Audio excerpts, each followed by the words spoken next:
제가 이 송도 교회 오는 게 큰 기쁨입니다. 제가 일주일을 지나면서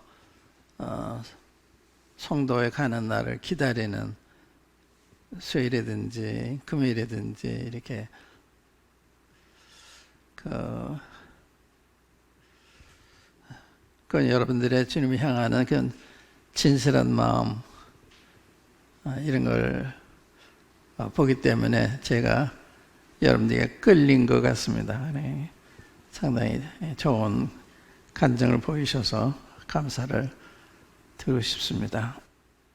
제가 이번 토요일 날 미리 갔다가 한 달여 있다 돌아갈 계획인데 일단 미래는 다 주님 손에 달려 있잖아요.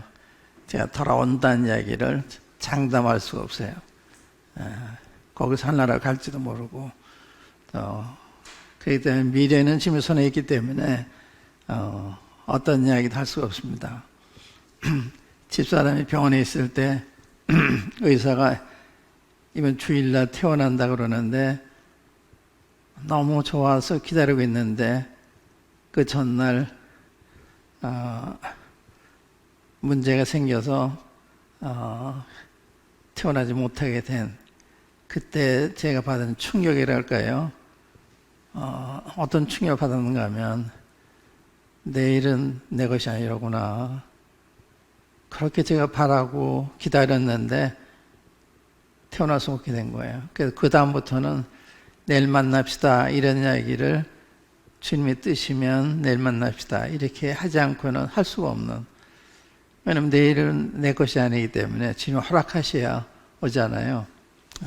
이제 우리가 다 우리의 미래는 그 하나님의 손에 있기 때문에 어떤 일이 그 어간에 일할지 모르기 때문에 주님 허락하시면 내일도 살고 머리도 살고 또 이러저러한 일 할 수 있지만 주님 허락하지 않으면 가능하지 않은, 이게 이제 우리의 그 연약이라 할까요? 제가 인생을 살면서 사람들이 두 가지를 모르고 있다. 하나는 하나님이 얼마나 크신 분이신지 그걸 잘 모르고 있고, 또 내가 얼마나 작은 존재인지 그걸 잘 모르고 있는. 하나님 얼마나 크신 걸 알면 걱정할 게 없죠. 근데 우리가 놀라운 하나님을 성경을 통해서 보면서도 믿는 것 같은데 못 믿는, 실제 상황을 만나면 당황하고 불안해하고 그러게 되잖아요. 그러니까 참 하나님에 대한 이 믿음이 현재 주님에 대한 교통 가운데서 그 믿음이 역사하고 있다면 그건 산 믿음입니다. 근데 믿음이라는 게 개념적으로 아는 게 믿음이 아니라 성령에 의해서 실감이 날 때 하나님이 정말 살아계시구나, 이게 이제 믿어질 때 그게 믿음이거든요. 그런 믿음이 매일같이 우리가 필요하고 매 순간 필요한데 주님과의 교제 가운데 그 믿음이 우리 속에서 역사를 하는 거잖아요. 우리가 사도행전을 공부하면서 뒤돌아보면 참 놀라운 일들이 많아요. 앞을 봐도 놀라운 사건들이 많은데 이게 그냥 느낄 만큼 느끼지 못하고 이렇게 지나는 경우가 많잖아요. 이제 오늘은 4장 23절부터 공부를 하게 되겠는데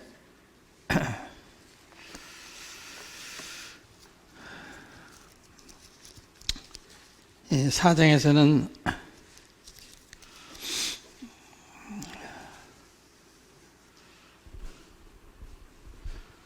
유대교 지도자들이 베드로와 요한을 봤을 때 하찮은 사람들로, 학문이 없는 보통 사람들로 생각했다가 그들의 그 지혜라든지 그들의 행하는 능력이라든지 이걸 보고는 놀라는, 이게 다 성령님의 권능으로 이렇게 되는 거거든요.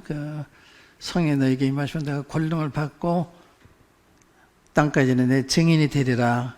그 말씀대로 성령이 임하셨을 때 베드로와 요한이 딴 사람이 된 거예요. 딴 사람이. 그래서 그들의 그 삶 자체 행하는 것, 이거 전부가 이게 너무 놀라운, 이건 베드로와 요한에게서 나온 것이 아니라 정말 성령님이 함께 하시면 안 되는. 그래서 4장에도 보면 3장에도 보면 날 때부터 안전병이 된 자를 보면서 그가 구걸하니까 내게 은과 금은 없거니와 내게 있는 것으로 내게 주노니 곧 나사렛 예수의 이름으로 걸어라 하고 오른손을 붙들고 일으키니까 일어나서 뛰고 찬송하고 좋아하잖아요. 이 기적이 일어나잖아요. 근데 이제 여기서 은과 금은 없으되 내게 있는 거, 내게 있는 게 우리의 재산이잖아요. 주님이 우리의 재산이에요. 우리 주님 재산인데 우리는 주님은 없어도 은과 금이 있어야 된다고 생각하기 쉽잖아요. 그런데 은과 금이 없는 게 두 사도들이 문제가 된 게 아니에요. 주님만 함께 하시면 부족한 게 없다 이렇게 생각해요. 주님 함께 하시면 다 있는 거예요. 재물도 있고 권세도 있고 다 있는 거예요. 주님이. 그러니까 주님의 선물보다는 주님 자체가 중요한데 어떤 사람들은 주님의 선물에 더 관심이 많아요.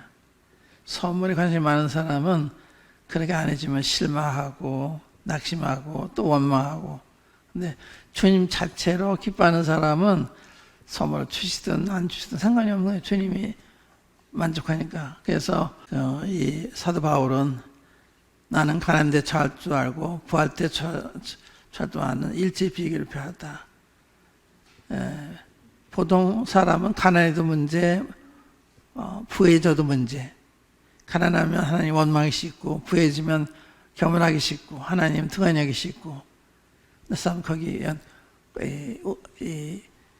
좌우를 받지 않는 거예요.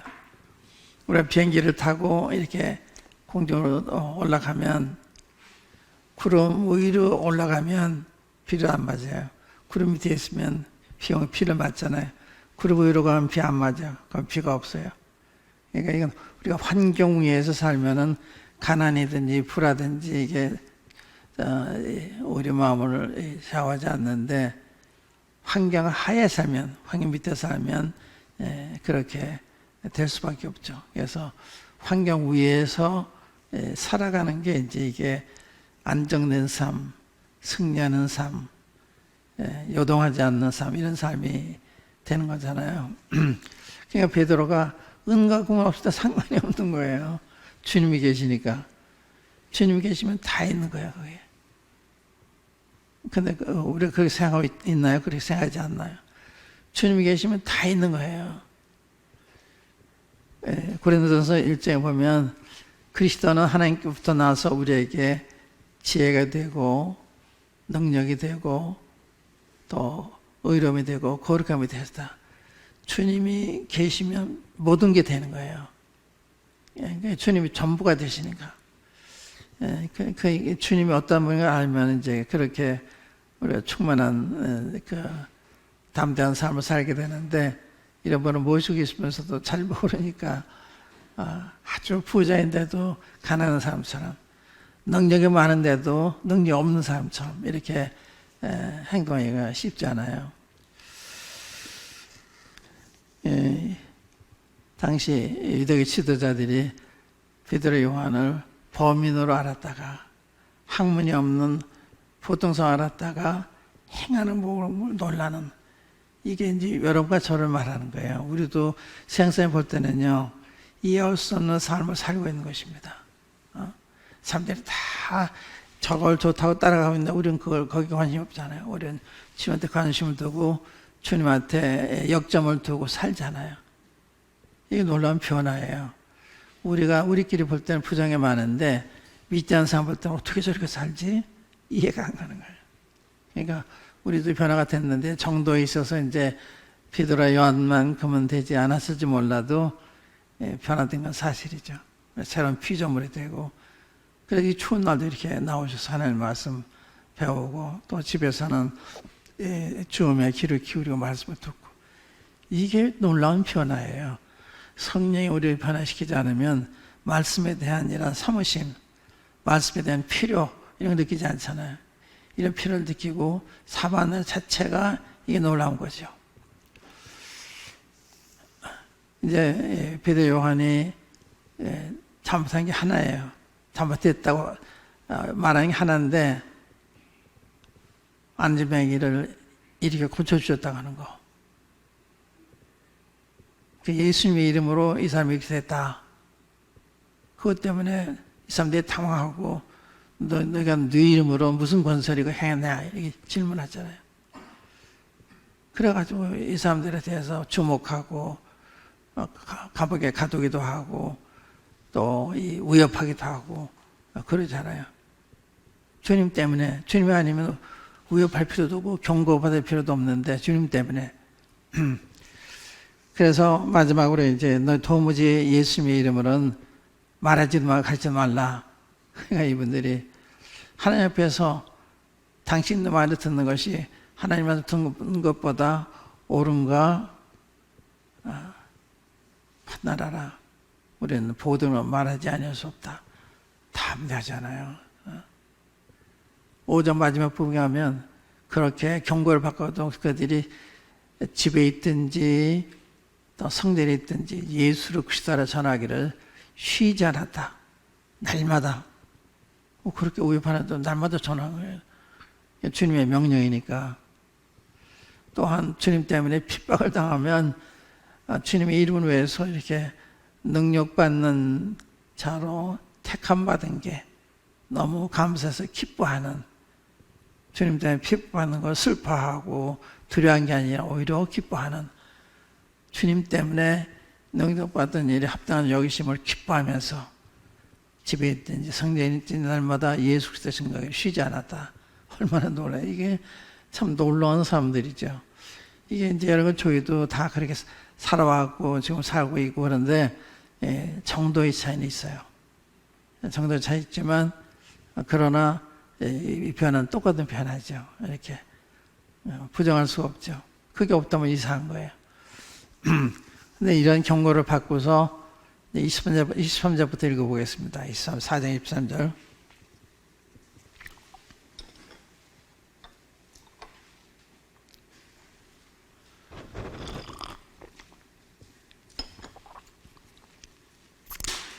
사도들이 노임에 그 동료에게 가서 제장들과 장로들의 말을 다 고하니, 사도들이 이제 석방을 받은 후에 그 동료에게, 동료란 말이요, 이게 아주 친밀한 말입니다. 요한복음 그 13장에 예수께서 세상에 있는 자기 사람들을 사랑하실 때 자기 사람들이란 말이 똑같은 말이에요. His own, 여기는 their own, 원어에는 똑같은 말이에요. 그러니까 그 His own이라는 말은 그 자기 사람, 자기에 속한 사람. 그러니까 이 사도들이 거기 있는 형제 자매님들을 자신과 같은 사람, 이 동료란 말, 원래 동료란 말은 없어요. Their own 이렇게 하면 돼요. Their own. 또 요한복음 10장에 His own, 세상에 있는 자기 사람들 사랑하시되 세상에 있는 자기 사람들을 사랑하시되, 여기도 그들 자신의 사람들, 그러니까 이들에게 와서 이제 장로들이 한 이야기를 다 보고한 거예요. 사도들이 어딜 갔냐? 자기 집으로 간 것이 아니라 여기 성도들 모인 성도들을 찾아가서 되어진 일을 다 얘기를 하니까 이들이 듣고는 어떠냐? 잘 보세요. 저희가 듣고 일심으로 하나님께 소리를 높여 가로되 대주제여 천지와 바다와 그 가운데 만유를 지으신 이시오. 그들이 일심으로 기도하잖아요. 기도하는 이게 놀라운 장면이에요. 하나님 계획 어떤 어린이를 통하면 열심히 기도하면 놀라운 일이 벌어지는 거죠. 이 기도라고 하는 게 놀라요. 우리가 이제 기도를 통해서 지금까지 우리 믿음을 유지하고 있는데, 기도하면 응답을 하시잖아요. 그렇게 기도하잖아요. 그러니까 기도 응답을 모르면 믿음이 자랄 수가 없어요. 하나님의 살아계심을 내가 경험을 못하니까. 기도 응답 받을 때 하나님 정말 살아계시구나, 내 기도를 들으시구나 하기 때문에 또 기도하게 되는 거예요. 또 어떤 일이 생기면 기도로서 해결을 하려고 그러는 거예요. 기도를 해결 못 보는 사람은 자기 생각이나 자기 지혜나 또 다른 사람 의지하려고 그러죠. 그래서 시편 116편에 보면 주께서 내 기도와 간구를 들으심으로 내가 평생 내가 내 기도와 간구를 들으면 내가 주를 사랑하나이다. 내가 평생 주님께 기도하겠다. 그러니까 이 기도 응답 받을 때 주님이 너무 고마워서 사랑을 표현하는 거예요. 사랑한다는 말이 별로 없는데 시편 18편에는 나의 힘이 되신 여호와여 내가 주를 사랑해야 되고 사랑하면 고백이 있잖아요. 이렇게 116편에도 기도 응답 때문에 주님을 사랑한다고 고백하는, 그러니까 주님과 그만큼 친밀해지는 거고 친밀함을 느끼는 거예요. 기도 응답 받을 때 하나님 정말 날 돌아보시니까 감동이 되잖아요. 그래서 나는 평생에 기도하겠다 그래요. 그래서 기도를 통해서 사는 사람은 기도를 통해서 사는 거예요. 문제 해결을 기도를 통해서 하는 거예요.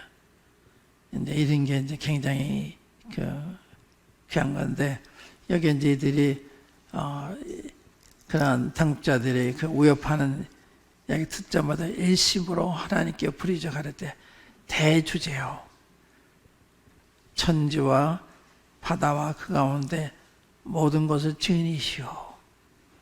하나님이 누구예요? 대주제. 대주제란 말하면 절대자란 말, 절대자. 절대자를 향하는 거예요. 그러니까 절대자를 모시는 우리가 사실은 두려울 게 없잖아요. 그분이 우리의 보호자가 되시고, 그러니까 뭐가 두려워요? 그분의 보호자고, 우리의 피난처도 되시고, 우리의 방패도 되시고. 다윗 시편에 보면 여호와는 나의 방패시다, 여호와는 나의 구원이시다, 여호와는 바위시다, 여호와를 의지하는 자는 복이 있다, 여호와께 피하는 자는 복이 있다. 그게 다 간증입니다. 자기 체험에서 배운 걸 시편에 기록한 거예요. 그래서 시편은 다윗의 그 간증이에요. 놀랍죠.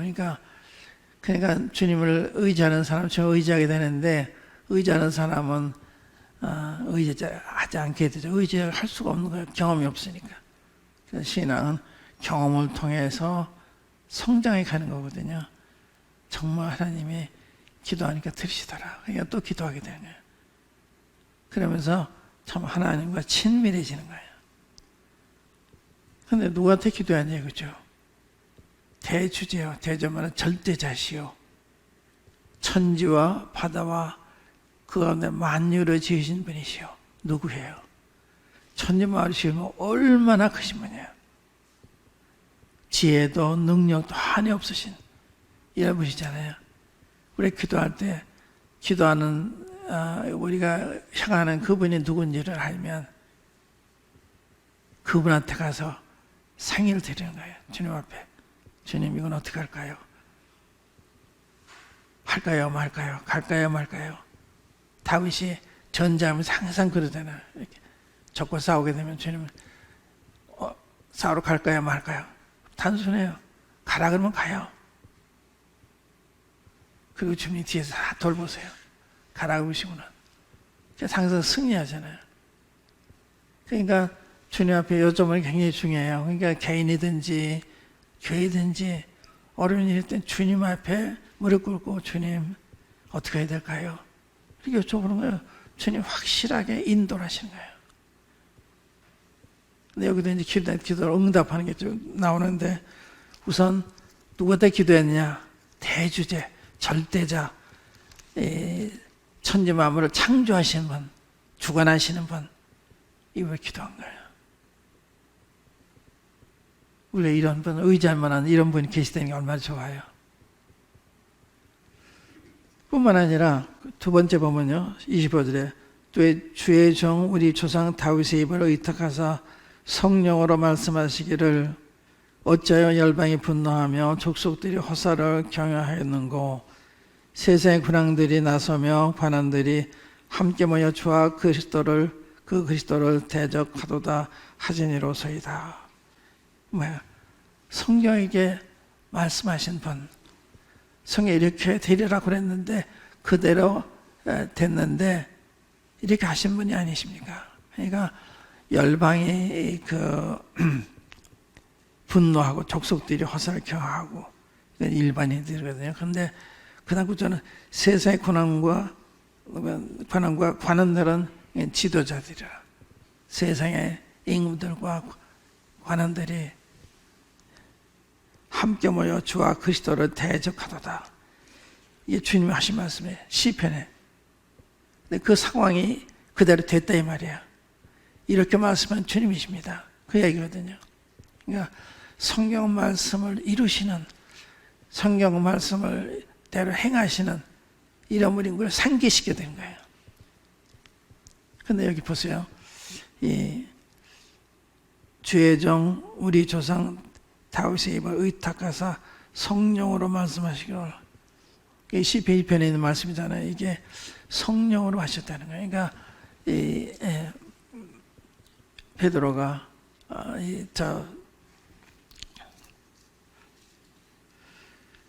시편 1편 다윗을 통해서 성령으로 말씀하셨다.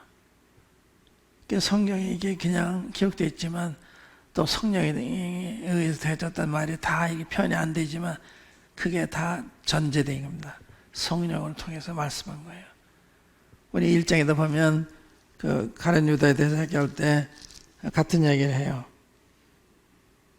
1장에 보면 16절에 형제들이 성령이 다윗의 입을 의탁하사 예수 잡는 자들을 지루한 유다를 가리켜 미리 말씀하신 성령이 응하였으니 마땅하도다. 이 성령에 대한 절대 신뢰. 이게 굉장히 중요한 거예요. 이제 이런 걸 통해서 성령만 정말 이렇게 역사적으로 이루어졌구나. 또 성령께서 말씀을 그대로 되겠구나 믿을 수가 있는 거예요. 그런 게 이제 놀라고요. 이제 우리 본문 27절에 보면 이렇게 성경 말씀하신 분이신데 과연 그 말씀대로 헤롯과 본두 빌라도는 이방인과 이스라엘 백성과 합동하여 하나님의 기름 부으신 거룩한 종 예수를 거스려 하나님의 권능과 뜻대로 이루려고 예정하신 것을 행하려고 이 성에 모였나이다. 이게 우연한 게 아니다. 이 성에 모였는데 우연한 게 아니라 주님이 예견하신 대로 말씀하신 대로 모여 있습니다. 헤롯은 유대인들 대표한다면 빌라도는 이방인을 대표하는 거예요. 그러니까 온 세계가 주님을 대적해서 합동해서 이렇게 그렇게 되리라고 말씀하셨는데 지금 여기 그렇게 모여 있습니다. 우리한테 말씀을 도저히 예수님 이름 말씀하지 말라 그러고 그걸 지금 아뢰는 거거든요. 그러니까 이러한 일이 우연이라는 것은 구약성에 이미 예언한 그대로 전개되는 거예요. 역사라고 하는 것은 하나님의 예언이 전개된 거거든요. 오늘 국제 정세도 하나님의 예언의 말씀이 전개돼 가고 있는 거예요. 앞으로 세상도 그 예언이 말씀한 대로 전개될 거예요. 그렇기 때문에 우리 미래를 내다보면서 사는 겁니다. 우리가 코로나 오는 건 이걸 지금 경험하고 있는데 이게 우연한 게 아니죠. 성경에 다 하나님 진노하실 때 온역을 보내신 거예요. 이게 하나의 징벌의 하나의 방법입니다. 온역, 지진, 기근, 전쟁 이게 전부 하나님이 인류를 다루시는 하나의 징벌의 방법이에요. 온역이 그 하나인데 지금 전 세계가 이 온역으로 어쩔 바를 모르잖아요. 우리나라 지금 막 1,000명이 넘고 그래. 그러니까 지금 당황하고 어쩔 줄 모르고. 중요한 게 뭔지 아세요? 이거를 보내신 분이 하나님이에요.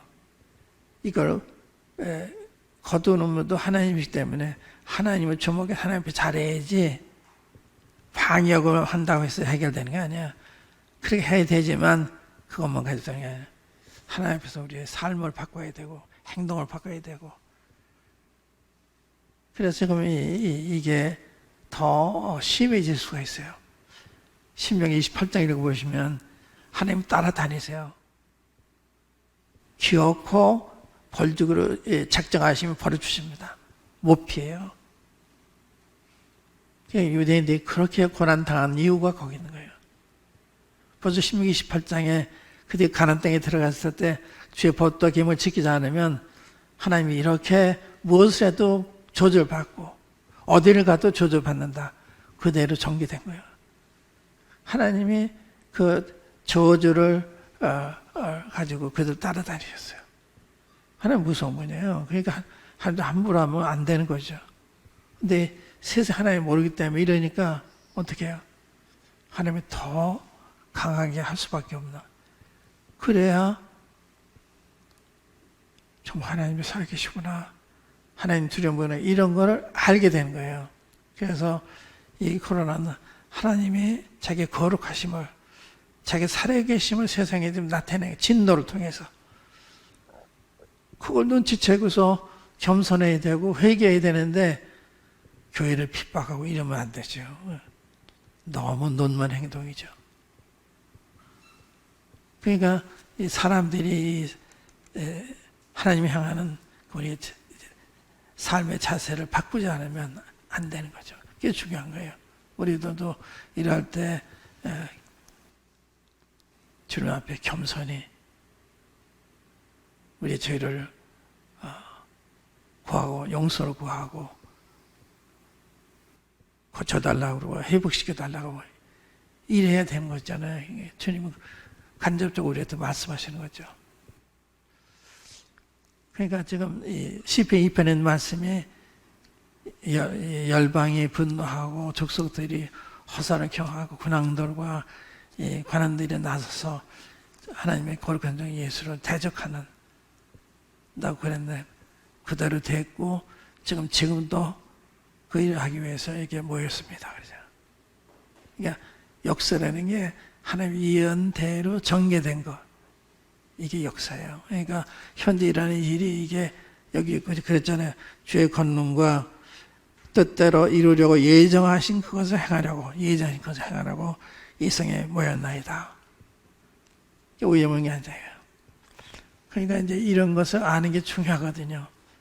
주님이 이렇게 그 말세는 직녀를 보낸다고 하시더니 정말 코로나를 보내셨군요. 그거 알아야 되는 거예요. 주님이 보내시는 거예요. 이 진노의 표시입니다. 그래서 하나님 뭣도 생각해야 되는데 하나님 젖혀놓고 그냥 방해오면 있으니까 되는 게 아니에요. 하나님이 그만해라. 그냥 끝나는 거예요. 하나님 더 심하면 어떻게 사람이 막아요? 그러니까 지금 코로나 문제만 있는 게 아니라 요즘 저로 독감, 저로 인플루엔자 같은 거 지금 생겨나고 있고 앞으로 더 무서운 게 생겨날 수도 있어요. 그러니까 우리가 너무 그 방역만 기다리고 백신만 들어가면 난 살겠다. 아니에요. 백신만 들어 산 건 아니에요. 그러니까 주님이 날 보호하셔야 되죠. 그래서 저는 이 코로나에 두려워하면은 시편 91편 읽어봐라. 시편 91편. 거기에 지존자의 은밀한 곳에 거하는 자는 적는 자의 그날에 거리로다. 그래서 천만이 내 앞에 쓰러져도 이 질병이 나한테는 접근도 못하는 거예요. 하나님 보호하시니까. 그래서 하나님과 가까이 있는 것이 이게 방역이라. 하나님께 잘하는 것이 이게 방역이라. 그건 제쳐놓고 손 씻기 잘하고 마스크 다니고 해야 되지만 그것만 의존하면 안 된다. 그걸 알아야 되는 거예요. 그러니까 여기 이 일이 우연이라는 게 아니라 하나님의 권능과 뜻대로 이루러 가신 일이 일어나서 등의 사람들이 이렇게 모여 있습니다. 그러잖아요. 그러니까 이 천지 만물을 다스리는 하나님, 또 성경 말씀을 이루시는 하나님을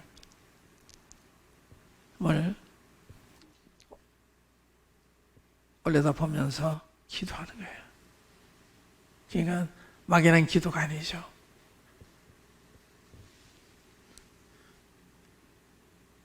(29절) 보면 주여 이제도 저희의 우협함을 하감하시고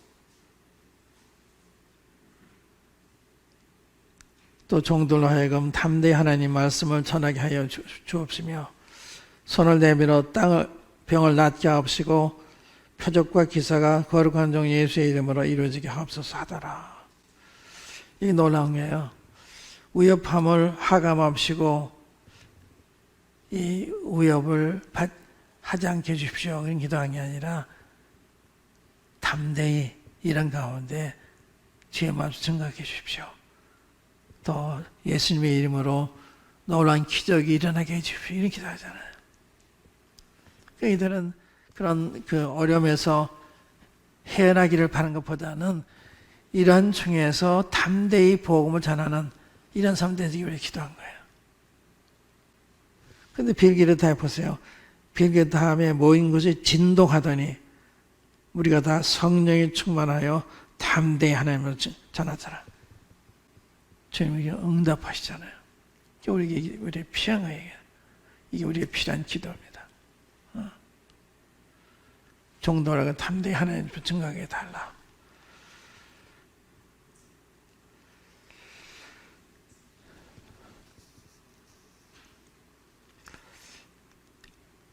기도가 뭐냐? 기도란 말은 빈다는 말이에요.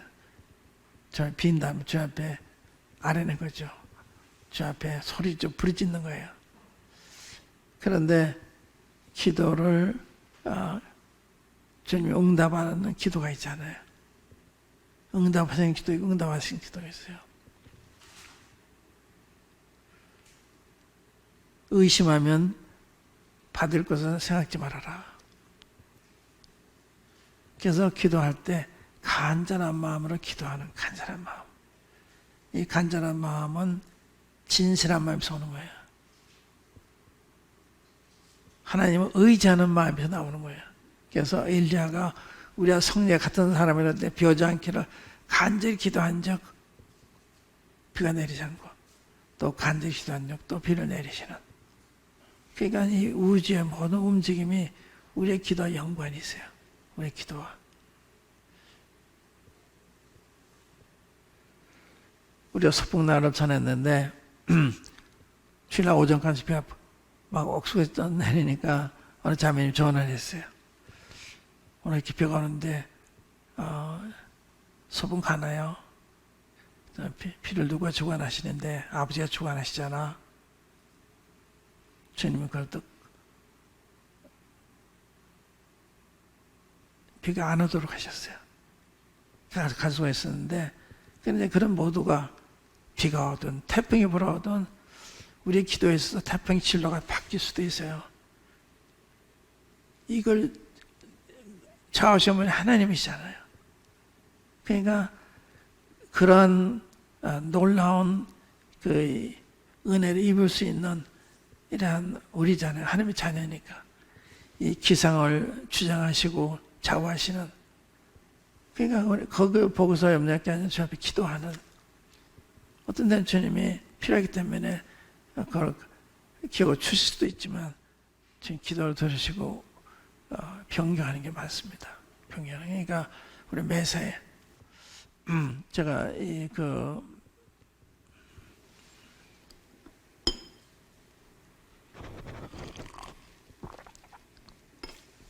오래전 얘기인데 제가 신림동이라는 데 살 때인데 저희 옆방에 신혼부부가 들었어요. 새로 들었는데 어느 집에 있는데 부부가 싸워요. 남편이 너희 지진이 가라 막 그러면서 소리 지르면서 저기 그냥 있어서 말리러 나가다가 다시 들어왔습니다. 들어와서 기도했어요. 뭐를 기도했느냐? 폭풍을 잔잔케 하신 하나님이십니다. 저분들의 마음이 이런 분노를 잔잔케 해주십시오. 그걸 끝나니까 허 웃더라고요. 그건 기도 들어요. 그래서 저는 그런 기도를 자주 해요. 제 아내가 문제가 있다도 그건 기도를 해요. 그건 잔잔해져요. 그러니까 사람 마음을 지금 다스리시거든요. 많은 경우에 기도할 때 주님 기도한 대로 이루시는 이걸 제가 번번에 경험을 해요. 그러니까 이 기도는 우리의 그 매일의 생활에서 필요한 거죠. 언제나 주님의 도움을 구하면 도움 받을 수 있는.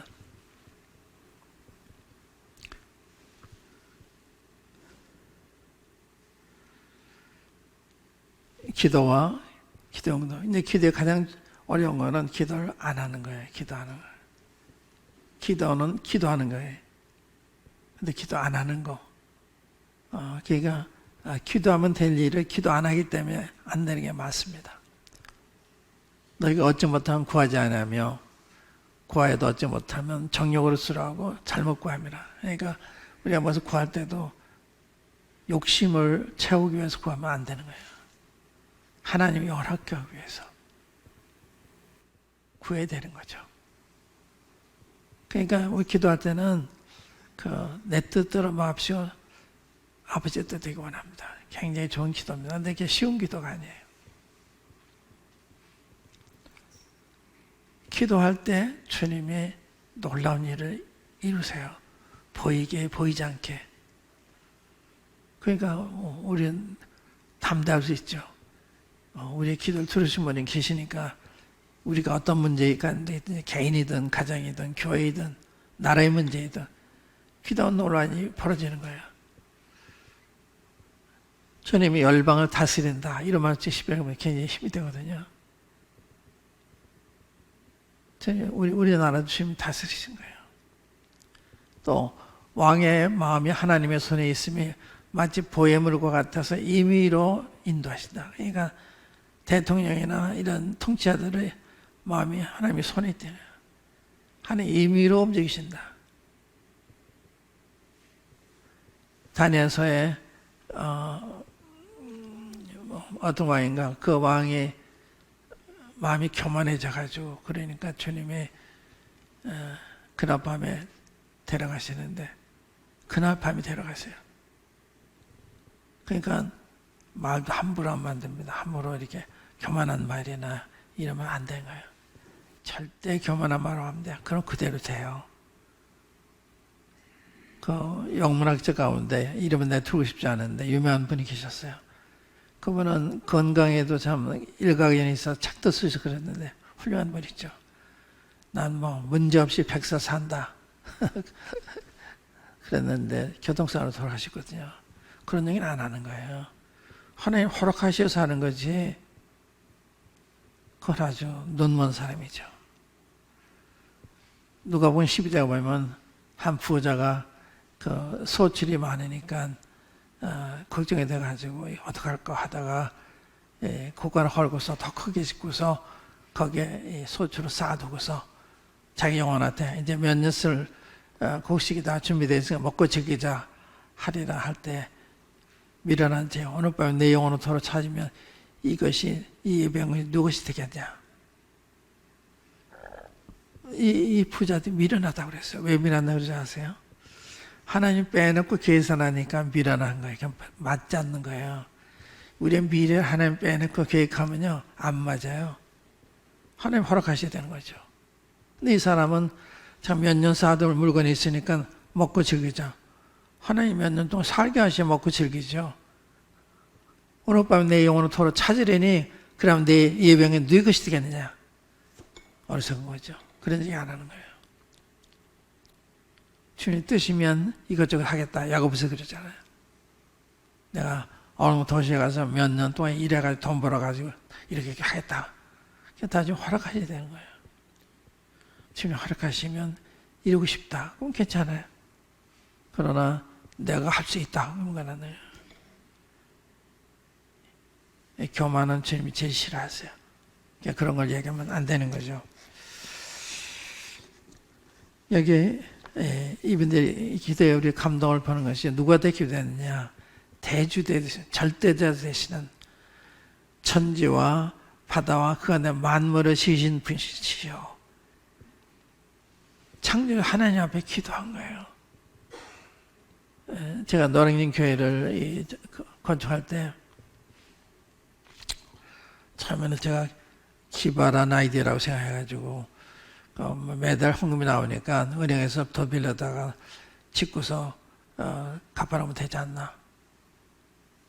그러다가 제가 어느 그 분들의 그 기도 하서 이런 그 간증을 보면서 천지를 지으신 하나님에 대한 이 감동을 받고서 기도했을 때 어떻게 좀 이루어진 그런 간증을 보면서 내가 회개하고서 이제 돈 빌리고 한 것도 다 취소하고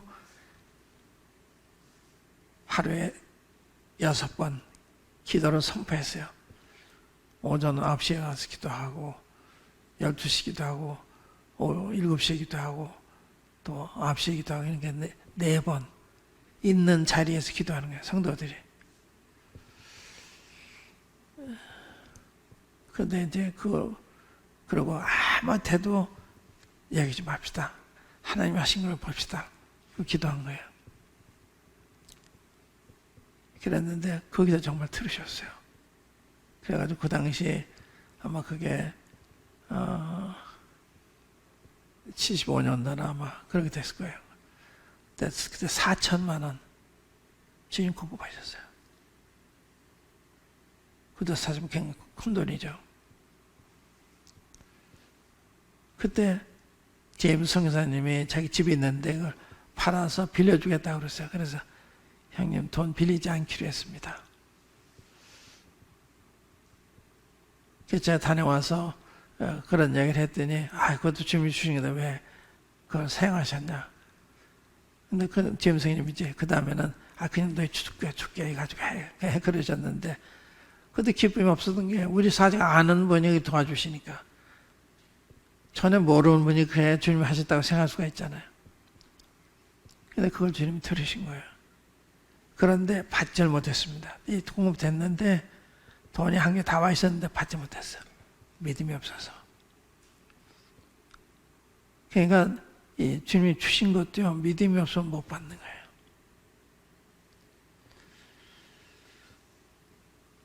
그래서 우리가 기도로 많은 일 할 수가 있어요. 그때 제가 이 건물이 조그만 거, 천지를 지으신 분이 조그만 건물 짓는 게 이렇게 오는가? 올 게 아닌 거죠.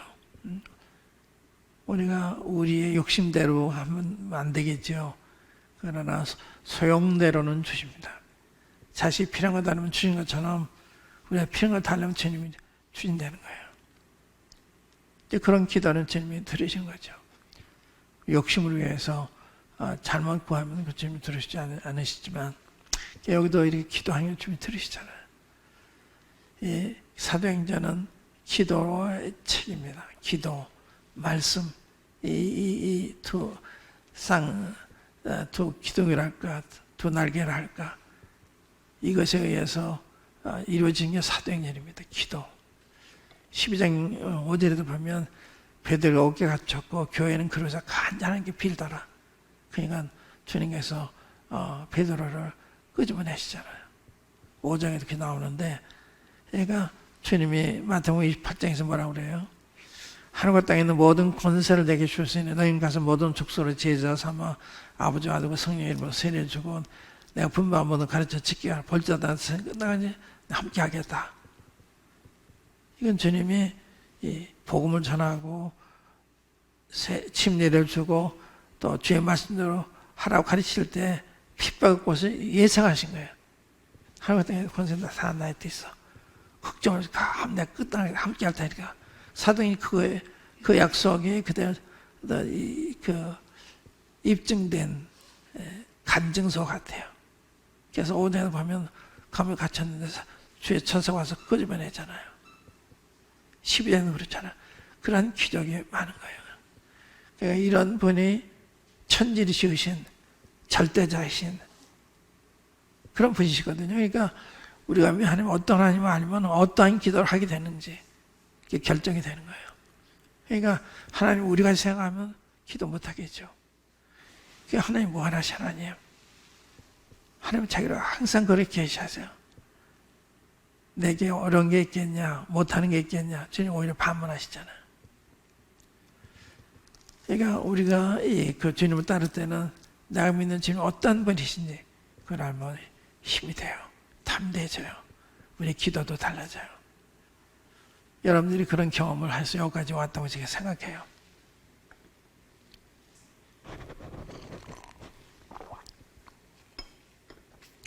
믿음이 없이 하나님을 기쁘시게 못하나니 하나님께 나가는 하나님 계신 것과 그를 찾는 자들의 상 주신 이심을 믿어야 할지니라. 믿음이 없으면 안 돼요. 믿음이 없으면 하나님 역사를 안 하세요. 어떤 분은 믿음이 없으면 이상히 여기셨다 그러셨어요. 믿음이 없어. 이런 나를 알고 있으면서 왜 믿음이 없을까? 이상히 생각하신 거죠. 마태복음 13장 마지막 장 한번 찾아보면 그 믿음이 없기 때문에 주님이 큰 일을 하지 않으셨다. 그런 말씀이 있어요.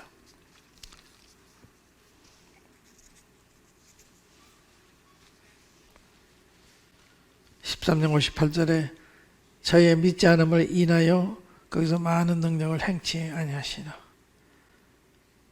믿지 않음을 인해서 많은 능력을 행하지 않으셨다. 믿음이 있는 곳에 역사하는 거예요. 그때 하나님이 영광을 받으신 거거든요. 결국에 초대 성도들이 이러한 믿음을 가지고 있었기 때문에 주님 앞에 담대히 기도했고 놀라운 경험을 하게 된 거죠. 뿐만 아니라 32절에 보면 이거는 이제 부수고는 축복인데 믿는 무리와 한 마음 한 뜻이 되어 모든 물건을 서로 통용하고 제 재물을 조금이라도 제 것을 하는 이가 하나도 없더라. 그러니까 욕심이 없는 거예요. 주님으로 충만하니까. 이게 뭐 이렇게 해라 가르쳐 된 거 아니잖아요. 우리 마음이 부여해지면 이렇게 되는 거예요. 절로 되는 거죠. 그러니까 성령의 충만이 얼마나 중요하냐. 그래야 우리가 간증이 변하는 거죠.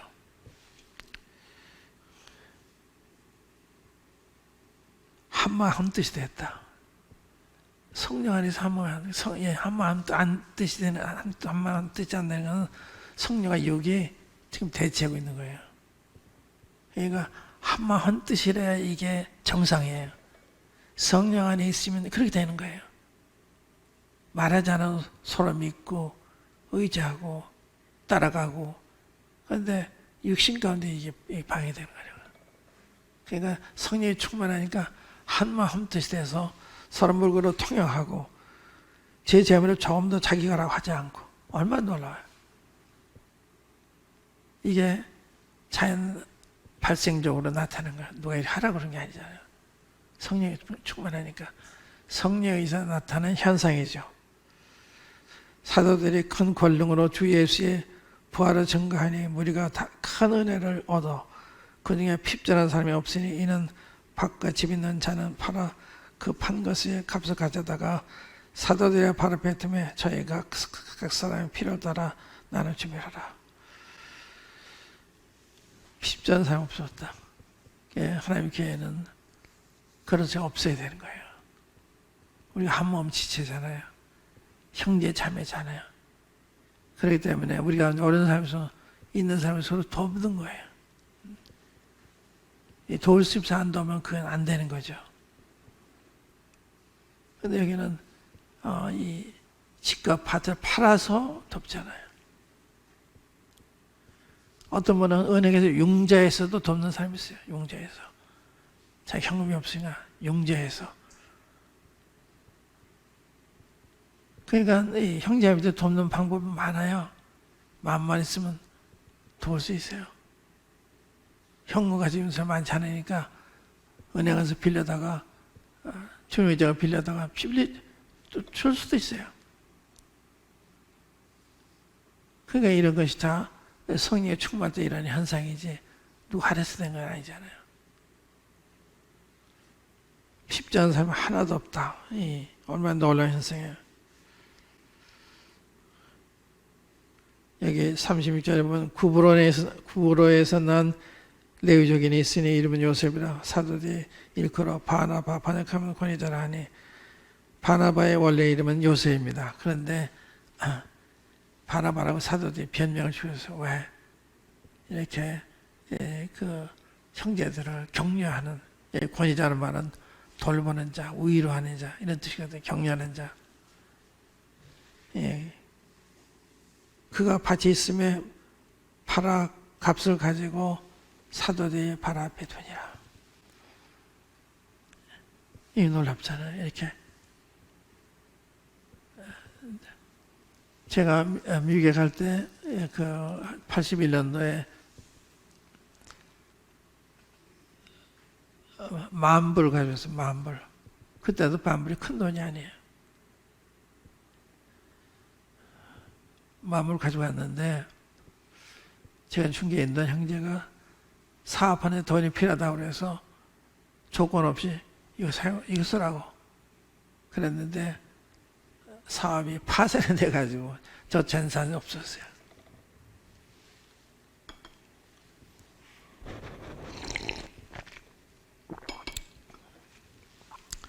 처음에는 아주 섭섭하더라고. 내가 모처럼 가져보니 큰 돈인데 그게 형제 사업이 잘못되면서 이제 없어진 거예요. 제가 어떻게 받았냐? 아, 주님이 내 목돈 가지는 걸 기뻐 안 하셨구나. 가져가셨다 생각한 거예요. 그 형제가 잘못되는 것보다도 그냥 내가 그 형님 찾아가서 형님 걱정하지 마세요. 나 형님한테 드린 겁니다. 주님 가져가셨으니까.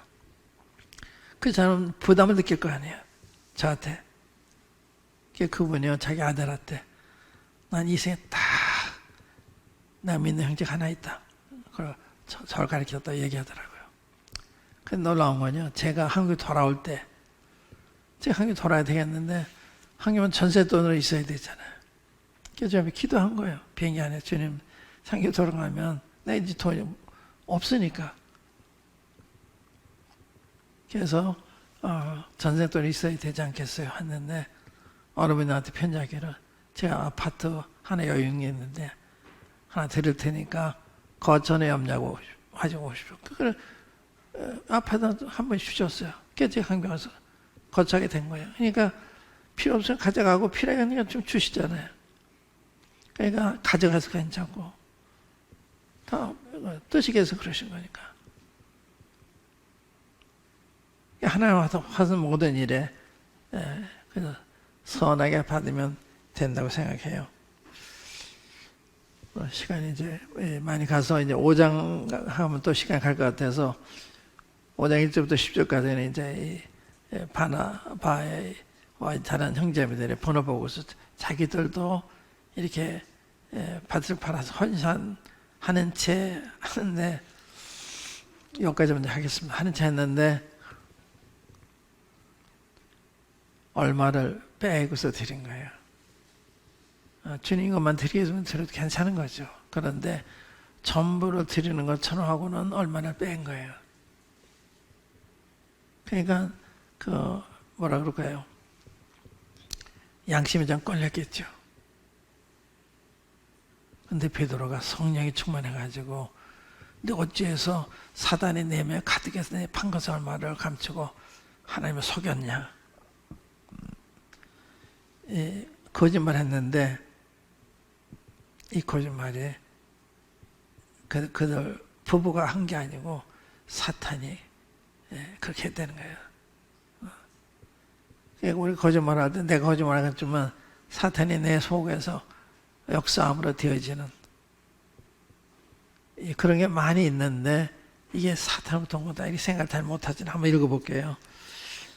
아나니라는 사람이 그 아내 삽비라로 더불어 소유를 팔아 그 값에서 얼마를 감춤해 그 아내도 알더라. 얼마를 가져다가 사도들의 발 앞에 두니 베드로가 가로되 아나니아야 어찌하여 사단이 내 마음에 가득하여 내가 성령을 속이고 땅과 얼마나 감췄느냐. 그러니까 사탄이 유혹한 거예요. 사탄의 속삭이는 들은 거죠. 그러니까 이런 게 우리에게 얼마든지 있을 수가 있어요. 사탄이 속삭이는 거.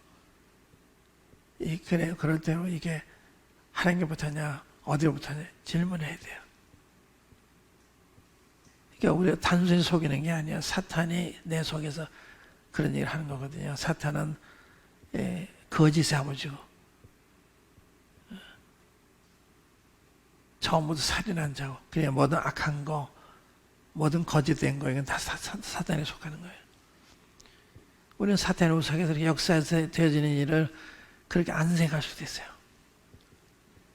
베드로가 주님이 내가 이제 예루살렘 올라가서 장로들과 사람들한테 붙잡혀서 많은 신문을 받고 고난을 당하고 죽임을 당했다가 사흘 만에 다 살아하니까 베드로가 주님의 팔을 잡으면서 가나에 가로되 그리하옵소서 내가 지켜드리겠습니다. 그때 주님이 사탄은 내 뒤로 물러가 그랬어요. 베드로는 주님이 돌아가신다 그러니까 돌아가면 안 됩니다. 자기가 그렇게 지켜드리겠다고 생각했는데 지금은 사탄이라는 거예요. 그러니까 이제 우리 오는 생각이 이게 어디로부터 온 거냐? 이 검토가 필요한 거예요. 하나님이 온 건지 사탄이 온 건지. 요한복음 13장에 보면 마귀가 가룟 유다의 마음속에 예수를 팔려는 생각을 넣었더니 이 생각, 이게 가룟 유다가 마귀가 가룟 유다의 마음속에 그 생각 넣어줬다는 거예요. 그러니까 우리 생각 검토를 해야 되는 거예요. 내 생각하는 것이 어디부터 온 건지, 하는 말이 어디부터 온 건지 이것을 생각해야 되거든요. 그렇기 때문에 굉장히 조심스러운 거예요. 그래서 어찌하여 사탄이 내 마음에 가득하여 충만하여 이랬잖아. 그러니까 이제 약간 시험 받은 게 아니라 대개 시험 받은 거예요. 그런데 9절에 보면 이제 나중에 이제 아내가 와서 아내한테 질문하니까 똑같이 거짓말한 거 사실처럼 대답하니까 9절에 베드로가 가로되 너희가 어찌 함께 꾀하여 주의 영혼을 시험하려 하느냐. 보라 내 남편을 장사하고 오는 사람들의 발의 문 앞에 이르렀으니 또 너라며 내가리라 한데 또 곧 베드로의 발 앞에 엎드러져 혼이 떠나는지라 젊은 사람들이 들어와 죽은 것을 보고 매하다가 그 남편 곁에 장사하니 온 겨와 이 일을 듣는 사람들이 다 크게 두려워하니라. 여기서요 부부 관계를 생각하고 있는데 두 사람이 또 꾀한 거예요. 한 사람이 좀 바로 서 있으면 그러면 되나요? 이런 말렸어야 되는데 이 부부는 그래야 되는 거예요. 우리 남편은 이게 주의 말씀 다른 건가 아닌 건가 내 안에 가는 것이 이게 주님부터 온 건가 아닌 이걸 따져봐야 되는 거예요. 근데 얼마면 이렇게 빼놓고 드립시다 하는데 그러면 되나요? 누가 그랬어야 되는 건데 그렇게 안 한 거예요. 그러니까 부부의 효과가 없는 거죠. 부부 서로 붙들어줘야 되는데 그러니까 부부는 한쪽은 야당이 돼야 되는 거예요. 이렇게. 그래서 우리 남편 아내 하는 일이 이게 주님 앞에 옳은지 잘못된 것인지 붙들어줘야 되거든요. 이게 부부의 효과가 없는 거죠. 배우자가 있는 것이 있는데 도움이 돼야 되는데 도움이 안 되잖아요. 그래서 우리가 많은 일이 사탄에 의해서 되어지고 있는데 그걸 모르고 있어요. 그 다음에 이제 또 한 가지 배울 수 있는 게 뭔가 하면 이 사건을 변경하면 이 성령이 충만하니까요. 교회가 건강하니까 죄가 못 들어와요. 그리고 이런 그 죄는 하나님의 교회를 오히려 더 발전에 기여하는 더 온전하게 되는 귀한 게 된 거예요. 하나님 더 두려워하잖아요. 그러니까 교회가 건강하면 우리에 일어나는 많은 일들이 이게 교회가 성장하고 더 튼튼해지는 기여가 되는 거예요. 육지에 보면 엘라파, 힐파 형제들 사이에 갈등이 있잖아요. 엘라파 형제, 힐파 형제들 원망했는데 그 결과는 교회가 부흥해요. 그러니까 교회가 어떤 문제가 있든지 간에 교회가 건강하면 그것이 교회가 더 든든해지는데 부흥하는데 기여하게 된다. 이게 건강이 중요한 거예요. 그러니까 병균이 들어와도 발병을 못 시키는 거죠. 교회 건강이 굉장히 필요한 거예요. 성령이 충만해서 일하는데 민감해서 조심하고 또 그것을 차단하는 사탄이 들어오려고 그러는데 못 들어왔잖아요. 여러분들 이제 앞으로 지금도 경험해 보셨겠지만 사탄이 한번 들어오면 안 나가요. 아세요? 교회 한번 들어오죠? 안 나가요. 그러니까 이 발을 못 붙이도록 하는 게 이게 처음부터 발을 못 들어 놓도록 해야 되지 일단 들어오면 어려워요. 그래서 이 장로들의 특징이 중요하죠. 영적으로 그런 걸 분별해서 사전에 차단해야 되니까. 사도 바울이 그러잖아요. 예배 장로들 앞에서 내가 떠난 후에 흉악한 일이 너희 가운데 들어와서 양떼 아끼지 아니하고 너희 가운데서도 자기를 쫓겨하라고 어그러진 말을 하는 자들이 일어날 줄 아니. 내가 3년 밤낮 눈물을 흘리는 기억하라. 그 심각하게 얘기하고 왔는데 장로들이 심각하게 안 들었어요. 디모데 전서 때 보면 건축교에서 들어와서 막 가르쳐도 몰라요. 이 거짓된 걸 몰라요. 그러니까 이 사도 바울은 벌써 장로들의 이 상태를 보니까 앞으로 에베소 교회가 참 어렵겠구나. 그래서 그걸 경고를 했는데 그걸 못 알아듣는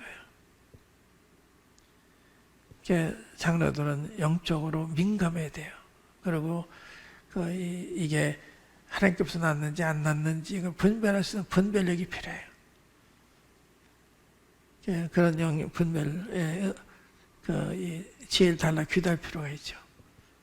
그 분별이 없으면 사단이 들어와 역사에다 모를 수가 있어요. 교회가 망가지는 거예요. 뉴욕에 한 교회가 있었는데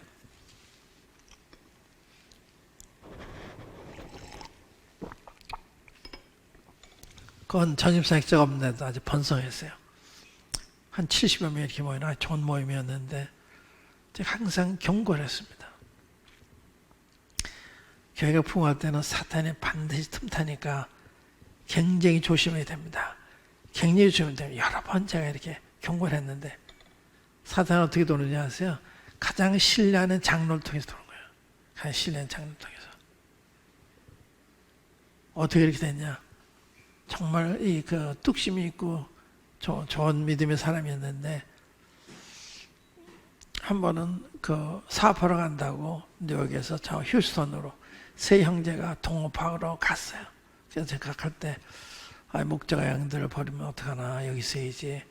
형님 거기서 보험자하면 되지 않아요. 그러고 갔어요. 4년 동안 다 사업자금 날리고 돌아왔을 때는 아주 약한 상태로 돌아왔는데 그때 미국에도 시한부 종말론자가 있었어요. 헤론 캠핑이라는 분이 시한부 종말론인데 그 사람의 시한부를 믿었어요. 그걸 프린트해가지고 몸에 돌리니까 깜짝 놀랐죠. 뉴저지 모임이 거의 없어졌어요. 그렇게 좋은 모임이었는데 가장 신뢰한 장로가 시험 받은 거예요. 그런데 놀라운 게 그분이 그렇게 참 깨끗하고 좋은 분이었는데 한번 미혹을 당한 다음에 제가 LA에서 만났는데 딴 데 빠져 있었어요. 그때 이제 그런 상태에 있어요.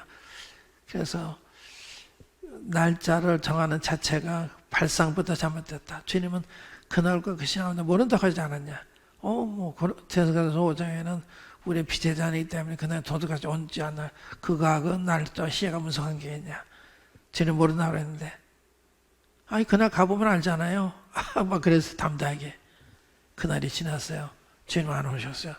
그리고 만났는데 부끄러워하는 것도 사과하는 것도 없는 거예요. 그리고 또 단 이단에 빠져가지고 그러다가 얼마 전에 주님 가셨는데 그렇게 믿어 좋은 분이 사탄의 사람이시니까 딴 사람이 되는 거예요.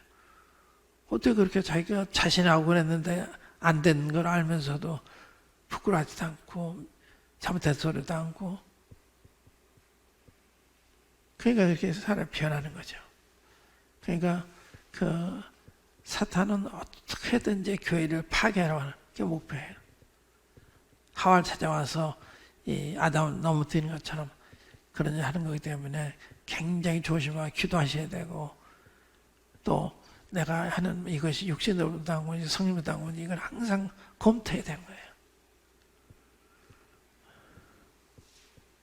그리고 이제 교회 일에 있어서는 자매님들이 의견 제출할 수 있지만 자매를 통해서 역사도 있어요. 그냥 주장하면 안 되는 거죠. 장로들 다 분별해야 되는 거죠. 자매들 이야기 듣고 청년들 이야기 듣고 다 분별해 봐야 되는 거예요. 그래서 자매님들이 의견 제출할 수 있는 결정은 형제들이 내는 거죠. 형제들이 의견 제출할 수 있으면 결정은 장로들이 내는 거예요. 이게 절차예요. 이게 되면 문제가 없죠. 다 의견이 있어도 주님이 장로님들 통해서 결정해 주길 바라면 되는데 막 월권을 해가지고 이래 되니 저래 되니 그러면 이제 혼란이 일어나는 거죠. 그럼 장로들이 한 마음이 어떠냐 이거 장로들이 한 마음 안 될 때는요 먼저 된 장로에게 재량권을 주는 게 도리라고 해서 도리. 근데 같은 장로로 다 똑같은 게 아니잖아요. 저는 저보다 6살 오인 형님과 같이 일했는데 제가 동의 안 해도요. 전 뭐라 했는가 하면 형님 제 분별이 이렇습니다. 결정 형님 내리십시오. 내가 나보다 6살 오이 되는 그분한테 안 됩니다. 동의 안 합니다. 이럴 수가 없더라고요. 물론 성경적으로 잘못되면 그걸 할 수 있겠죠.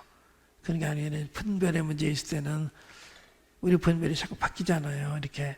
그러니까 분별은 절대적이 아니거든요. 그러니까 자기 한계를 알면 그 겸손히 먼저 된 자에게 승복하는 이런 게 있을 수가 있는데 그 분수를 모르면 추정하게 돼요. 그건 장로들이 한 마음만 되면 어려워지는 거죠. 그러니까 장로 한 마음만 되면 일을 진행하면 안 돼요. 그럼 교회가 어지러워져요. 그럴 때는 주님이 뜻을 보실 때 기다리는 저 겸손이 이런 게 필요한 거거든요.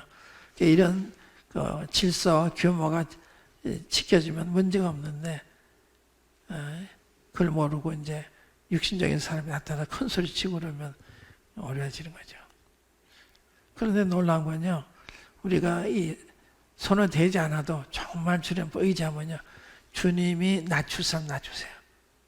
그래 방해 못하도록 하세요. 나 그거 봤어요. 저희 몸에 그런 두 사람이 있었는데 주님 낮추시면 꼼짝 못해요. 그러니까 우리가 다 못합니다. 주님이 개입해서 일을 다스려 주세요.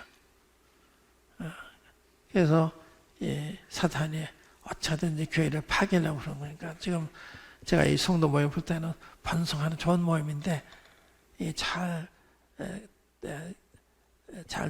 가야 될 텐데 내가 처음 여러분들 뵀을 때 그걸 느꼈어요. 그래서 여러분들 돕기 원하고 내가 그랬는데 그러니까 이제 그 말씀을 잘 잘해서 성장이 되면 문제가 없어져요. 문제가 뭔가 하면 교회가 문제가 없어 문제가 없는 것이 아니라 문제가 있어도 성숙한 사람을 다 감당을 하니까. 그러나 미숙한 사람은 문제 없어 문제 일으키는 거예요. 성숙한 사람 감당하라는 거예요. 참아줘, 기다려줘. 근데 그런 게 필요한 거죠. 말없이 기다리고 참아주고 잘못해도 좀 기다려주고 또 사랑으로 권면하고 이게 중요한 거죠. 교회는 사랑이 필요해요. 사랑으로 말하는, 사랑을 권면해주는, 안 되면 기다려주는. 그럼 주님이 교회 머리시잖아요. 주님 개입하세요. 그러니까 매세히 주님 여쭤보고 주님 인도를 구하면 주님이 인도하시는 거예요. 그래서 이 성도회가 튼튼한 모임이 돼서 전국에 모범이 되면 좋겠습니다. 정말 성령 역사는 이러한 모임. 그러자면 이제 주의 도를 잘 알아야 돼요. 하나님을 잘 알아야 되고, 또 그 모임의 질서를 잘 알아서 질서를 따라가면 되는데, 이 질서가 어긋나면 어려워져요. 무정무상되는 거거든요. 사사시대인 건, 사사시대는 각 사람이 자기 소견에 오른 대로 행하더라. 무슨 뜻이에요? 각 사람이 자기 소견에 오른 행하는 기준이 없어진 거예요. 그러니까 내 생각은 내 생각 그러면 안 돼요. 주님 교회 안에서 내 생각은 하나님이 이렇게 말씀하지 않았나요? 이렇게 피자가 얘기를 해야지 내 생각에는 그걸 주장하면 안 돼요. 제 분별은 이랬는데 잘 모르겠습니다. 분명하게 대한 주장 안 할 수가 없는 거죠. 그건 얘기해도 괜찮아요. 그러나 주장을 하면 안 돼요. 여기 오늘 5장 11절까지 공부를 했는데, 교회가 건강하면 이 어려운 일이 오히려 교회 발전에 기여하게 된다. 해가 되는 게 아니라 기여를 하게 돼요. 참 놀라운 거죠. 지금 그런 걸 우리가 보는 거예요. 더 하나면 더 경외하게 되잖아요. 그리고 사탄이 못 들어오고 주님이 얼마든지 막아줄 수가 있습니다. 그런데 내가 개입하면 안 돼요. 주님 앞에 여쭤보고 주님이 도와달라면 주님 개입에 도우시는 거예요. 여기까지만 하겠습니다. 한번 기도하십시다. 아버지 하나님,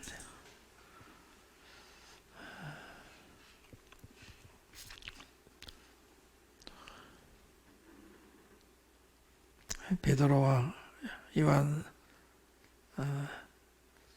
사도들의 놀라운 믿음, 지혜, 담대함,